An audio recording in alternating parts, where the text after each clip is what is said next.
Ну, Меня за уже что? ничего не волнует. Чего? Уже ничего не волнует? Чего? М, Уже получше. Да, Мгм. я рад. Я прошлась еще. Такое снежочка насыпала. Кстати, да, я тоже с удовольствием прогулялся, это было прям шикарно. Настоящая зима, прям иду, вау, офигенно. Завтра каша будет, к сожалению, но сегодня хорошо. Да, потому что дождище. Знаешь что? Вот хорошо. Вот какой бы был твой ответ на вопрос, из-за чего распадаются браки? Мой ответ на вопрос, когда один решает, что ему всем обязаны, что другой должен сам все тащить и перестает работать над браком. Ну, когда он думает, что как бы, Хорошо, очень вообще классная тема. Вот я бы, например, на эту и дальше вот разгонять вот моменты. ну давай, хорошо. Не-не. От тебя мнение, от меня. Будем переодеваться, не будем? Нет, давай, ладно, так раз идем. Ну, давай. Давай, запись все равно идет уже. Да, я оставил запись. Привет всем! Пока мы еще не начинали разворачивать нашу тему, пока вы не забыли, жмите колокольчик, подписывайтесь, потому что у нас еще будет много интересных тем. Вот, и не только тем мы будем менять еще разные форматы нашего видео, но будем все-таки стараться диалог вести, так что будет интересно. Ну и ожидаем несколько интересных интервью у классных парочек. Вы с ними позже познакомитесь, вы будете просто очарованы.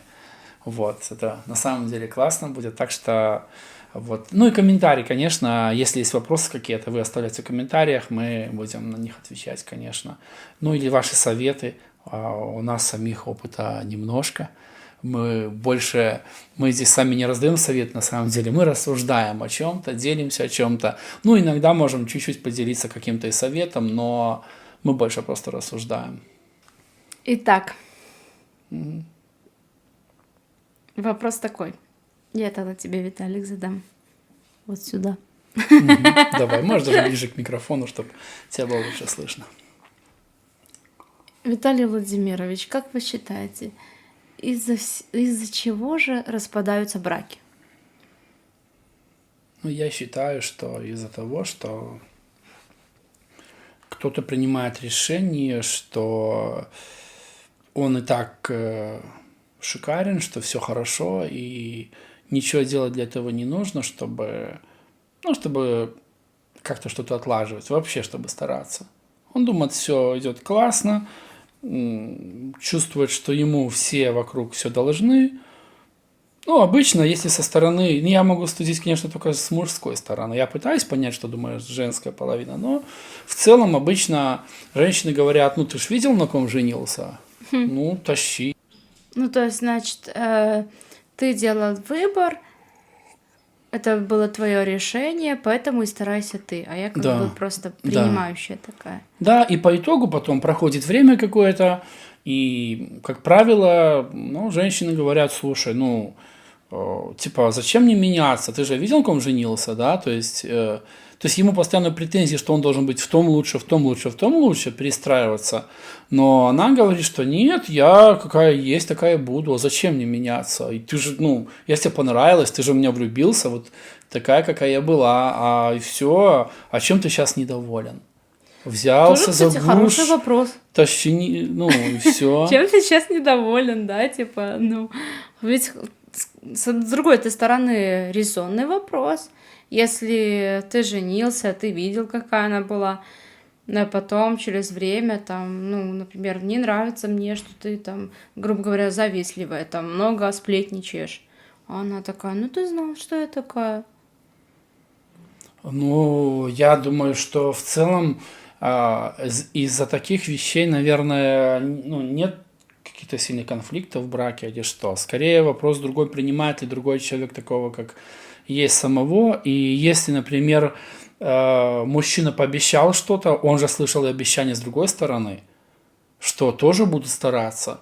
И когда он понимал, что я буду заботиться, ну, например, давай возьмем немножко более старые времена, когда считалось, что там мужчине помыть посуду, то это чуть ли не грех, условно, да, ну, прям Не мужское это дело. позорище, там вообще не мужское дело, да. Готовить, ну, как бы считалось, что прям женщина должна всегда, хотя самые крутые повара в мире как раз мужчины, реально вот стопудово, там весь топ поваров самых лучших это мужчины и так далее. Но почему-то в нас, вот в постсоветском пространстве такое мнение всегда бытовало. И когда даже вот я знаю один пример совсем недавний, когда девушка вышла замуж, молодая пара, поженились, и она не готовит практически мужу, и что ему делать?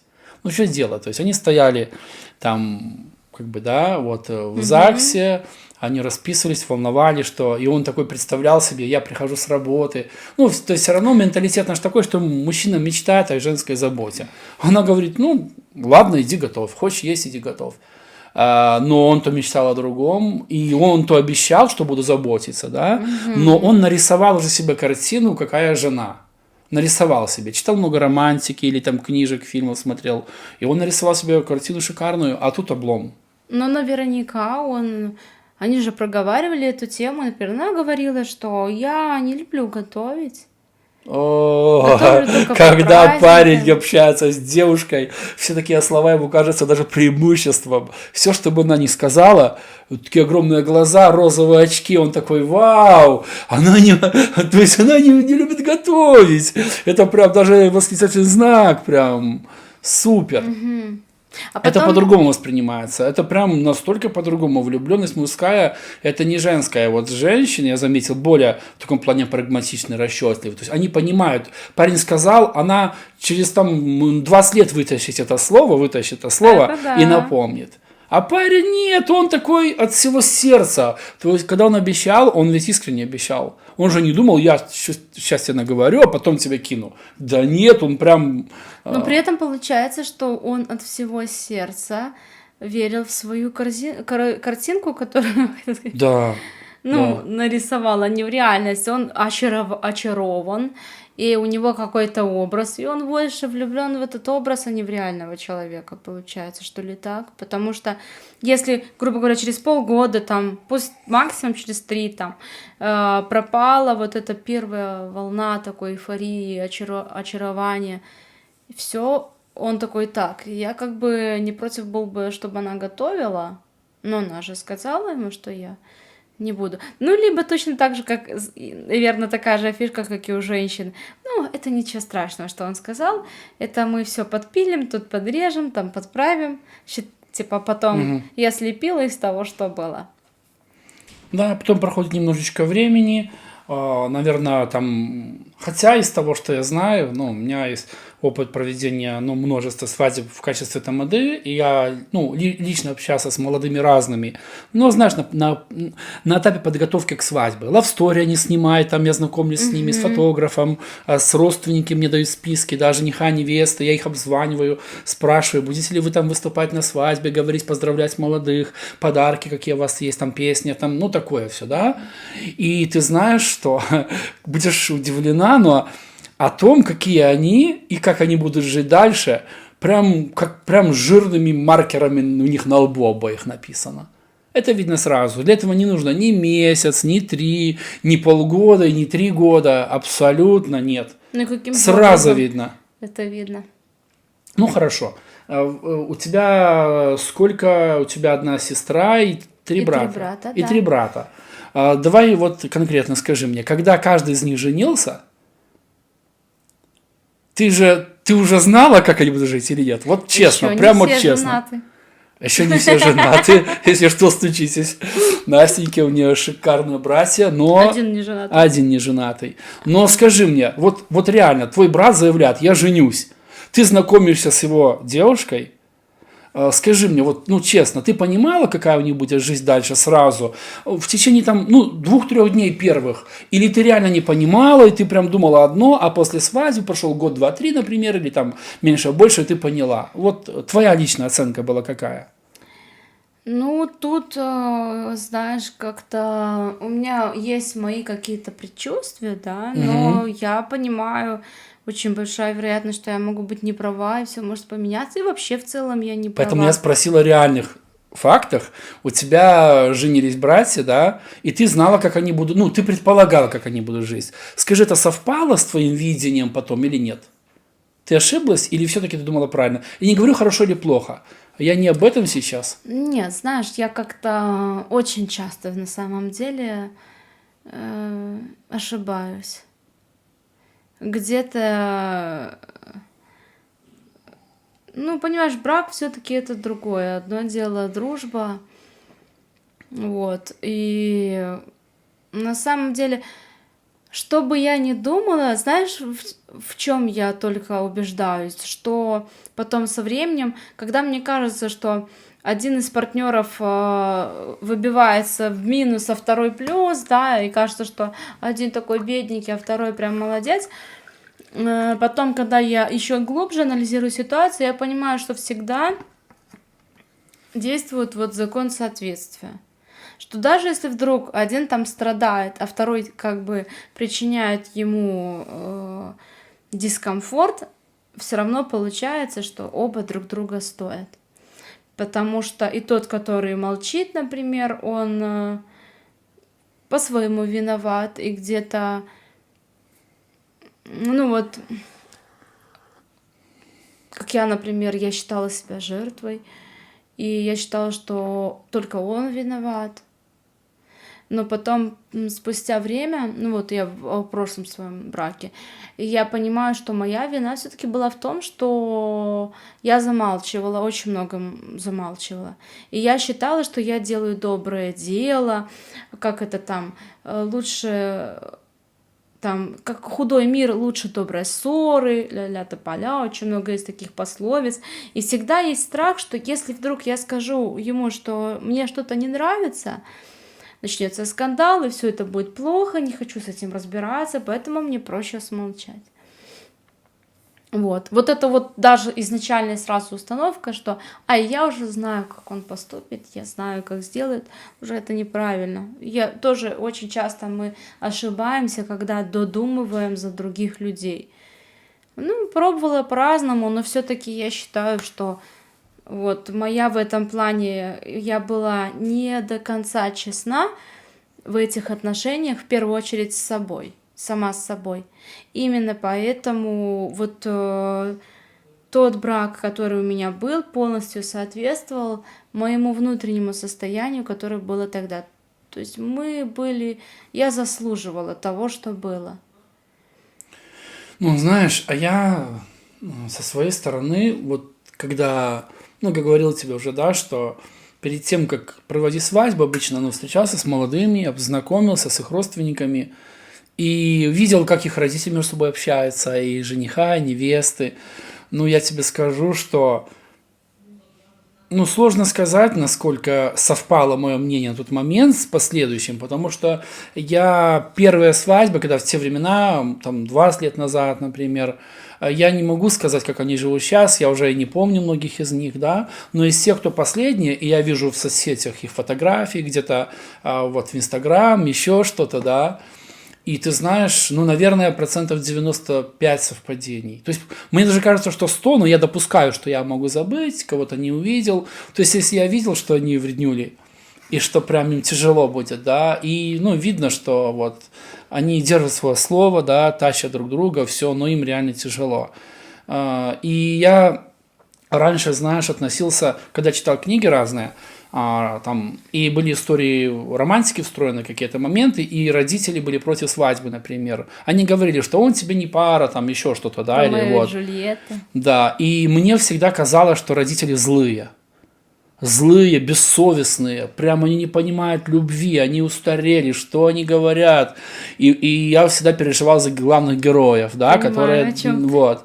А в итоге уже сейчас рассматриваю такие моменты, и смотря в жизни, зная несколько пар, когда родители были против, они женились, да, и даже от влияния родителей уезжали куда-то, что-то это не спасало.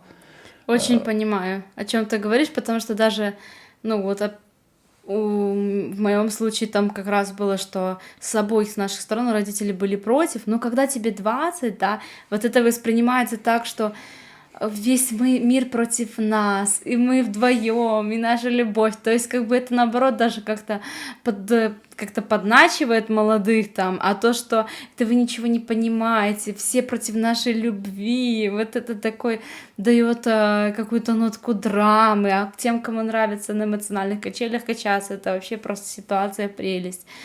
Мы все против нас, и только мы одни вдвоем там.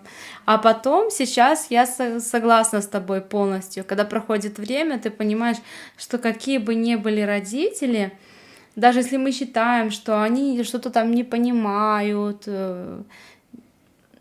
все-таки у них какое-то, наверное, работает вот родительское чутье, что ли. Опыт многолетний, отношений, всего, и они все-таки душой, ну, сердцем понимают, что там, ну, не пара, условно. Давай так упростим очень сильно, да, потому что, ну, тема реально сложная, и мы... Они, конечно, тоже могут ошибаться. Ну, да, не исключено, конечно.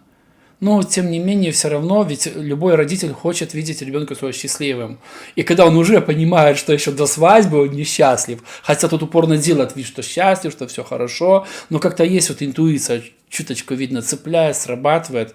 Я просто к чему хочется поделиться, но именно этим моментом с нашими зрителями, особенно с молодыми зрителями, которые только-только на волне успеха, что кому-то приглянулось, и вы решили прям все, и ваши родные очень сильно против. Мне кажется, разумно было бы хотя бы что поговорить, правда, спросить, а почему? А что вы видите не так в наших отношениях? Что? В том-то и все дело, что у каждого отдельная ситуация, и мы против универсальных каких-то таблеток, когда можем раздавать советов, сами можем заблуждаться, наговорить неизвестно чего, но, ну, то есть под себя подстраивать ситуацию. Но родители, они же действительно заботятся, они же действительно любят, они действительно хотят, ну правда, они всю жизнь вкладывают в детей. Ну, я по себе, по крайней мере, сужу, да и ты, я думаю, я знаю вот твое настроение к ребенку, вот у тебя есть сын, и я вижу, как ты за него переживаешь, поел ли он, когда пришел со школы, заскочил на обед, или там есть чистая одежда и прочее все, и даже когда он немножко сам поиграется, ты стараешься зайти к нему в комнату, хотя бы дотронуться до него, погладить слегка, Васютка, ну как у тебя дела, и так далее. Ты его очень любишь, ты за него готова все отдать. И представляешь, ты вот такого ребенка любишь, он вырастает, женится, и ты видишь, что, ну, сложно все будет. Да. Конечно, хочется достучаться до ребенка. Тяжело не вмешиваться. И, конечно, захочется достучаться. Поэтому я, наверное, хочу от себя такое совет оставить, да, что если вы решили жениться или выйти замуж, поговорите с родителями, познакомьте парня, девушку с родителями и попытайтесь, реально посмотреть в глаза родителям. Или они так, опустив глаза, будут, молча даже принять ваше решение могут, да, как бы согласиться, или там пора по возрасту замуж условно, да, еще что-то. А у нас, потому что довольно рано девушки выходят замуж, 20 лет, там, 19, 22, 25 уже считается поздновато. Хотя, если взять Англию, там лет в 30 только девушки замуж выходят. У нас тоже смотря где. Ближе вот к окраине, да, там девчонки рано выходят. В городе все равно после 30. Может быть, как-то так. Но раньше все равно было немножко по-другому смещено. Сейчас как-то уже хочется девушке успеха в карьере, наверное, самодостаточности какой-то, и так все хорошо живут, наверное. Раньше для чего браки создавались рано? Обычно девочка, если как раз дома все было не очень все хорошо, она бежит в поисках все-таки там как свободы, либо любви, если не хватило это в семье рано. А если в семье все есть, она получает достаточно любви, и она получает помощь и поддержку, тогда ей очень, не скажу, что ей невыгодно выходить замуж, но ей не приходится уже выходить замуж, чтобы Потому выжить. что абы выйти, да, ей нужно действительно по любви выйти, с кем она готова прожить там десятки лет, она понимает это и быть счастливой. Хорошее замечание, знаешь, на самом деле, наверное, так и есть. Да, так что получается, что браки распадаются по какой-то самонадеянности на старте, из-за очарования какого-то. И тоже это все в начале, а дальше из-за нежелания кого-то из... Трудиться. Да. Мгм. Мое вот мнение, если бы можно было ответить одним словом на этот вопрос, из-за чего распадаются браки, то если бы надо было одним только словом, то я бы ответила бы гордость. Хотя казалось бы, что ведь это хорошо, да имей ты свою гордость, уже сколько можно терпеть, например, или еще что-то. Разные, иногда, как бы отстаивая свою гордость, ты больше проигрываешь, чем выигрываешь. И это, как, ну, неважно с какой стороны, это такая прям, ну вот, гордость, но в любом случае брак рушится. Потому что, например, если женщина, она имеет вот такой гордый характер, не пойдет, никогда не признает, что она не права из-за своей гордости, никогда не извинится первой, никогда не покажет себя слабой, такой нежной, опять же из-за своей гордости. Вот, поэтому такая может быть картинка, ситуация, когда очень много теряется из-за того, что из-за страха упасть с пьедестала какого-то вымышленного, которого вообще и не существует. И, например, с мужской стороны точно так же, когда он понимает, что вот, где-то у мужчин, наверное, это в той степени, когда показаться слабым, да, гордость не позволит. Вот подойти там обнять, поцеловать лишний раз. Вот когда у мужчины прям это гипертрофированное чувство гордости, то женщине с ним очень непросто. Он тоже никогда ни правоту свою не признает даже, что не будет ее слушать, что ее мнение что-то значит, потому что он абсолютно уверен в том, что у него достаточно всего, достаточно его знаний, его видения, чтобы вот есть маршрут построен, пилим, все. И он никогда не признает, там, что, возможно, что-то он все-таки не видит. Поэтому гордость очень опасная штука. И даже я раньше думала тоже, что ну, ведь это хорошо иметь свою гордость. Говорят же, что там, имей ты свою гордость, что себя как-то надо преподнести, преподать, там, оставаться всегда в форме. Но на самом деле, предположим, что не имеешь ты своей гордости там или еще что, идешь на диалог раз за разом, там прощаешь или еще что. В любом случае, и другие могут говорить, да, ну да ты что, вообще уже тряпка? Ну, как бы, хоть немножко имей ты гордости, сколько можно? Но тут, опять же, выбор человека. Если большое желание сохранить отношения, он может поступать вопреки гордости сколько угодно. И что, а если предположить, что у обоих нету этого такого супер обостренного чувства, либо когда он способен вот себе задать вопрос, а что если? А что если я вот возьму сейчас и извинюсь? Что я потеряю, что я приобрету? То есть разные варианты событий. И когда страшно, вот, ну, не хочу, вот, я считаю, что он виноват, все, буду ходить 2 дня, как нас говорят, морду клином, и все, и пускай извиняется, еще что, и вот, все.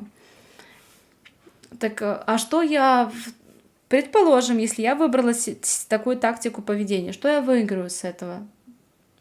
Между нами растет дистанция, я доставляю дискомфорт своему партнеру, ему в этой ситуации, пока его игнорю, очень больно, неприятно. Это терроризм такой психологический, игра в молчанку, игнор и так далее. кому я хорошо от этого делаю. И я хожу такая, с таким вот этим вот доктор зло, что теперь все чувствуете себя, какие вы плохие, плохо поступили. Ну, нормальный же человек так не будет, если ты дорожишь людьми, дорожишь их чувствами, ты никогда не позволишь, чтобы они чувствовали себя некомфортно рядом с тобой. Вот, поэтому всегда выигрываешь намного больше, когда заботишься о других.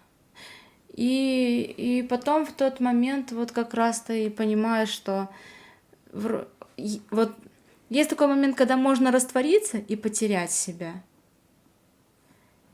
А есть, когда ты можешь приобрести отношения.